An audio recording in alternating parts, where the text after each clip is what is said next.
Israel और Hamas के बीच आज से 4 दिन का युद्ध विराम शुरू हो रहा है।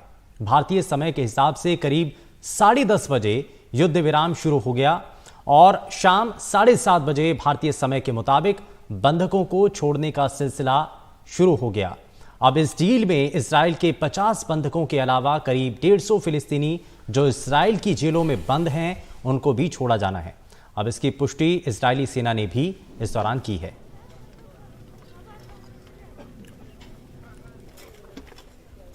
और चलिए, इस बीच हमारे साथ 2 खास मेहमान कार्यक्रम में हमारे साथ जुड़ चुके हैं, जरा उनसे आपको मिलवा देते हैं। हमारे साथ हमारे वरिष्ठ सहयोगी उमा शंकर सिंह हमारे साथ लगातार मौजूद हैं और साथ ही सैयद रुमान हाशमी हमारे साथ कार्यक्रम में जुड़ चुके हैं और मंजू सेठ हमारे साथ कार्यक्रम में हैं। दोनों का बहुत स्वागत है एनडीटीवी इंडिया पर। लेकिन मंजू सेठ जी, सबसे पहले सवाल ये कि जिस तरीके से युद्ध विराम हुआ, इसके लिए आप लगातार समय चल रहा था, दबाव भी डाला जा रहा था, कोशिशें हो रही थी, लेकिन फिलहाल ये तस्वीर है कि अब युद्ध विराम जो है वो नजर आ रहा है। सबसे पहले आप इसमें क्या देख रहे हैं? ये एक महत्वपूर्ण डेवलपमेंट है कि एटलीस्ट आगे बढ़ा तो है, क्योंकि बिल्कुल पीस की बात मानने को कोई तैयार नहीं था दोनों साइड से, और इजराइल खासकर बिल्कुल नहीं मानने को तैयार था कि कोई भी सीज फायर होनी चाहिए। तो ये एक अच्छा डेवलपमेंट है कि एटलीस्ट एक टेम्पररी है, चाहे 4 दिन का सीज फायर है, एटलीस्ट 4 दिन तो एटलीस्ट शांति होगी वहां पे, लोगों को खाने पीने का सामान मिलेगा और वहाँ के जो लोग हैं सिविलियन पॉपुलेशन, और साथ में हॉस्टेज डील जो है अगर ये भी पूरी हो जाती है इम्प्लीमेंट, तो आगे चल के शायद बातचीत करने का, अगर दोनों की जो क्रेडिबिलिटी है दोनों साइड्स की, अगर वो इस्टेब्लिश हो जाती तो आगे चल के भी पीस टॉक्स और सीज फायर के टॉक्स होने की उम्मीद। तो ये एक अच्छी डेवलपमेंट है और हम होप कर सकते हैं, अपनी कामना कर सकते हैं कि ये ऐसा बना रहे और आगे चल के भी ये जो लड़ाई है ये बंद। यानी कि यहाँ से एक शुरुआत हो चुकी है उमा। अब ये बड़ा ज़रूरी था क्योंकि एक लंबे समय हो गया संघर्ष चल रहा था, युद्ध विराम को लेकर के उम्मीदें भी थीं, दबाव और कोशिशें लगातार हो रही थीं, लेकिन ये फिलहाल यहाँ से शुरुआत मानी जा सकती है। जी बिल्कुल, और एक अहम शुरुआत है क्योंकि कई हफ्तों की जो कोशिश है उसका ये नतीजा है। हमने पहले कई बार अपने दर्शकों को बताया जिस तरह से जानकारी वहाँ से आती थी कि अब जो है बंधक छोड़े जाने वाले हैं, इन शर्तों के आधार पर छोड़े जाने वाले हैं, उन शर्तों के आधार पर छोड़े जाने वाले हैं। हमास ने अपनी तरफ से पहले भी कई तरह की शर्तें रखी जिसमें ईंधन के बदले बंधकों की रिहाई की बात की, लेकिन तब इजराइल ने साफ तौर पे मना कर दिया। एक तो ये भी कहा गया पहले भी कि 6000 जो कैदी हैं, हालांकि उससे ज़्यादा कैदी हैं फिलिस्तीन के इजराइल की जेलों में, उनको छोड़ेगा तो बंधकों को छोड़ देंगे। लेकिन खैर वो सब बीती बात हो गई। कतर ने जिस तरह से मध्यस्थता की और जिस तरह से इजिप्ट का सहयोग मिला, अमेरिका के भी क्योंकि नागरिक वहाँ बंधक हैं तो उसने भी अपनी तरफ से पूरी ताकत लगाई और अब जाकर जो डील हुआ उसमें 50 बंधकों को छोड़ा जाएगा। आज जो कि आपने भारतीय समय के हिसाब से 7:30 बजे का वक्त बताया, उस वक्त 13 जो कैदी हैं, 13 जो बंधक हैं उनको छोड़ा जाएगा। और बहुत ही दिलचस्प एक सिलसिला है, किस तरीके से छोड़ा जाएगा उस पर हम अपने दर्शकों को थोड़ी जानकारी दे दें। उससे पहले बंधकों को छोड़े जाने से पहले 6 घंटे तक जो सर्विलेंस का काम है वो रोक देगा। जैसे ही सीज फायर शुरू हुआ है तो ड्रोन से जो सर्विलेंस करता है इजराइल गाजा के ऊपर वो रोक देगा। ये शर्त इसलिए रखी गई हमास की तरफ से क्योंकि उसको ये लगता है कि जब वो बंधकों को रेड क्रॉस को सौंप रहा होगा तो उसकी लोकेशन जो है, उसका इंटेलिजेंस जो है वो इजराइल के पास आ जाएगा और उसके बाद युद्ध विराम की समाप्ति के बाद वो फिर से उन इलाकों को जाकर टारगेट कर सकता है जहां उसको अंदेशा है या जहां उसको जानकारी मिलेगी कि यहां पे बंधक हैं। तो आज जो 13 बंधक छोड़े जाएंगे वो बंधक जो है राफा बॉर्डर पर लाकर रेड क्रॉस जो है वो आईडीएफ के हवाले करेगी। आईडीएफ जो है उनको अस्पताल लेकर जाएगी, जिनको इलाज की ज़रूरत है वो इलाज दिया जाएगा क्योंकि वो 7 हफ्तों से तकरीबन 7 हफ्तों से बंधक हैं तो उनको वो ट्रॉमेटाइज्ड होंगे, किस तरीके के उनके उपचार की ज़रूरत है वो तय किया जाएगा। और उसके बाद ये तय होगा कि कब वो अपने परिवार को जाकर मिल सकते हैं। हालांकि अस्पताल आने के बाद भी परिजनों से मिलने की व्यवस्था की जाएगी, लेकिन क्योंकि वो इतना लंबा समय वहाँ रह के आ रहे हैं तो जो उनका स्वास्थ्य है वो पहली प्राथमिकता होगी। और उसके बाद तय होगा जो डिब्रीफ किया जाएगा कि क्या उन्होंने देखा, क्या वहाँ पे किस तरह की जानकारी उनसे हासिल की जा सकती है। तो ये आईडीएफ जो सिलसिला बाद में चलाएगी, लेकिन आज सारी निगाह पहले इस बात पर है कि जो ड्रोन सर्विलेंस है वो इजराइल जो है उसने रोक दिया है और तमाम तरह के, चाहे हवाई हमले हों, ज़मीनी हमले हों, सबको रोक दिया गया है, ये शर्त है। और उसके बाद बंधकों की रिहाई होगी और 150 जो फ़िलिस्तीनी कैदी हैं उनको छोड़ा जाएगा। उनमें से आज 39 को छोड़े जाने की बात है और उनको पहले हाइफा ले जाएगा और वहाँ से रामल्ला सौंपा जाएगा जो फ़िलिस्तीन अथॉरिटी है उनको। तो ये आज की एक प्रक्रिया है जिसमें कि इधर 13 और उधर 39 जो कैदी हैं उनको छोड़े जाने की बात है। ठीक है, मैं सैयद रुमान हाशमी जी आपको भी इसमें जोड़ रहा हूँ इसमें, क्योंकि बड़ा महत्वपूर्ण है, क्योंकि सबसे पहले इसमें जो महिलाएं हैं, जो बच्चे हैं, सबसे पहले उनको छोड़ा जाएगा। और आज से जो शुरुआत हुई है, ये माना जा रहा है कि शायद धीरे धीरे ये युद्ध विराम की तरफ एक और बड़ा कदम के तौर पर नजर भी आएगा। जी देखिए, जिस दिन 7 अक्टूबर को हमास ने हमला किया और ले गए हॉस्टेज बना के, कईयों को मारा, उसी दिन कतर ने, व्हाइट हाउस, जो बाइडेन से कतर के अमीर की बात की थी, उन्होंने कहा कि तुरंत जरूरत है एक छोटा छोटा कोर ग्रुप बना करके, कोऑर्डिनेशन करके जो हॉस्टेजेस हैं उनको छुड़ाने की बात। लेकिन उस वक्त जो है हालात ऐसे थे, इतना सरचार्ज था, जिस तरह का ब्रूटल अटैक हुआ था, सिविलियन अटैक कोई भी है, नोबडी कैन कंडोन इट, कोई उसका समर्थन नहीं कर सकता है, दोनों ही तरफ से सिविलियन का। और इजराइल गवर्नमेंट जो है उसको मानने को तैयार नहीं हुई, लेकिन आखिरकार जो है अमेरिका के दबाव में और जो बातचीत रही, कतर और इजिप्ट का जो कोऑर्डिनेशन रहा हमास को कन्विंस करने में, इट टुक टाइम। कई बार बड़ी सी हालात नाजुक रहे उन चीजों को लेकर के, जैसी खबर इनपुट आती रही सामने निकल करके, लेकिन ये सीज फायर हुआ है। और इसमें जो है cease fire condition to extension की जो बात है, इसको एक्सटेंड किया सकता है। इजरायली गवर्नमेंट की तरफ से ये बयान है कि अगर 4 दिन के बाद भी 10-10 छोड़े जाएंगे जो होस्टेज हैं, तो एक्सटेंड हो सकता है। लेकिन ये ह्यूमैनिटेरियन जो पॉज है, सवाल इसका नहीं है, सवाल ये है कि एक परमानेंट सीज फायर। लेकिन इजरायली गवर्नमेंट में जो अभी जो गवर्नमेंट है, फार राइट रेडिकल ज़ियोनिस्ट जो गवर्नमेंट बैठी है, सिस्टम जो वहां पे है, वो कंप्लीट डिसमेंटल हमास को करने की बात कर रहे हैं। और देखिए, ऐसा है कि हमास डिसमेंटल, कोई भी टेररिस्ट ऑर्गेनाइजेशन है, आप तालिबान को देखिए, डिसमेंटल हो गया था, पूरा बुरा के पहाड़ी पे इतने बम्बार्डमेंट हुआ, आखिर का ओबामा के टाइम में मारा गया लादेन। लेकिन तालिबान 22 साल लड़ता रहा। दो चीजें हैं तालिबान लड़ता रहा, क्योंकि एक तरफ हमास को खत्म करने की बात इजराइल करता है और दूसरी तरफ ये युद्ध विराम की जो शुरुआत है।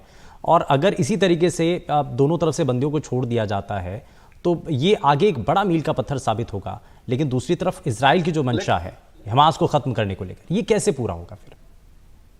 देखिए, ऐसा है कि ये हमास पूरे हॉस्टेजेस को छोड़ने नहीं जा रहा है। एक 150 के करीब जो उसके पास इजरायली फौजी हैं, उनको तो वो नहीं छोड़ेगा। वो एक फौजी के बदले में 1000 छुड़वाया था उसने कई साल पहले इजराइल के जेलों से फलस्तीनी जो कैद थे।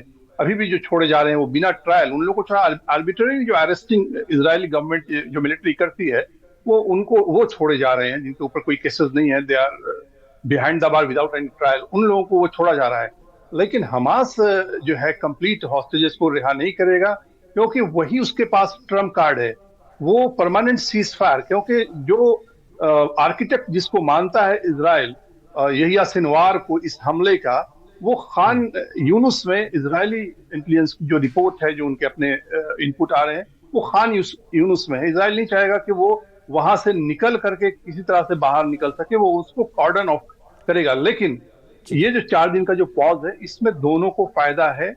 इजराइल को ये फायदा है कि इजराइल पे जो हमास के फाइटर जो अटैक कर रहे थे पीछे से, एम्बुश जो मार रहे थे, इजराइल 3 ठिकानों से 3 किलोमीटर पीछे हटा है अपने को कंसोलिडेट करने को, खतरे को टालने के लिए। तो इजराइल घुस तो गया है 20 किलोमीटर से ज्यादा इलाके में, लेकिन विराम को लेकर के स्थिति क्या आगे आने वाले समय में नजर आएगी, इसको लेकर के बड़ा सवाल है। मैं उमा इसी सवाल के साथ आपके पास आता हूं कि जो अभी की परिस्थितियां इस वक्त नजर आ रही हैं, एक तरफ रिवेंज भी है, इजराइल साफ साफ कह चुका है कि हमास को खत्म करना है, दूसरी तरफ ये युद्ध विराम की तस्वीर शुरुआत आज से नजर आती है।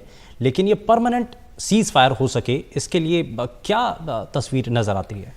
जी देखिए, युद्ध विराम की पहले भी बात हुई है और युद्ध विराम की जब भी बात होती थी तो आपको याद होगा कि इजराइल की तरफ से किस तरह का कड़ा बयान आता था। और खुद प्रधानमंत्री नेतन्याहू ने यहाँ तक कह दिया था कि आत्मसमर्पण होगा, अगर हम युद्ध विराम करते हैं तो हमास के सामने एक तरह से आत्मसमर्पण होगा। लेकिन आखिरकार इजराइल पीछे हटा है, 4 दिन के ही सही युद्ध विराम के लिए तैयार हुआ है। तो उसके पीछे एक सबसे बड़ी वजह यह है कि इजराइल को पहले ये लगता था कि वो सैन्य अभियान के जरिए बंधकों तक पहुँच जाएगा और उसको छुड़ाने में कामयाबी मिल जाएगी, क्योंकि घोषित तौर पर जो सैन्य अभियान है उसके दो मकसद बताए गए हैं, एक तो बंधकों की रिहाई और दूसरा हमास का खात्मा। तो बंधकों की एक भी रिहाई जो है, एक भी बंधक की रिहाई सैन्य ऑपरेशन के दौरान नहीं हुई। 4 बंधक जो पहले छोड़े गए थे, 2 कतर की मध्यस्थता में छोड़े गए थे और 2 को मानवीय आधार पर हमास ने अपनी तरफ से 2 महिलाओं को छोड़ने की बात की थी। तो जो 4 बंधक हैं वही छूटे। एक जो बंधक जो कि महिला सैनिक थी 19 साल की नोवा, उसकी डेड बॉडी जो है वो इजराइल को मिली। तो देख लिया इजराइल ने कि पूरी ताकत लगाकर भी वो बंधकों तक नहीं पहुंच सकता। और दूसरी बात जो अभी हाशमी साहब बता भी रहे थे कि उसको भी एक थोड़ा सा पॉज की ज़रूरत है ताकि वो अपने आप को एक पुनः एक आगे के युद्ध के लिए तैयार करे। तो ये एक रणनीतिक जो एक स्ट्रेटेजी है, एक सैन्य जो स्ट्रेटेजी है, उसके तहत भी इजराइल जो है ये तैयार हुआ। और एक अहम बात ये भी है कि घरेलू दबाव बहुत ज़्यादा था,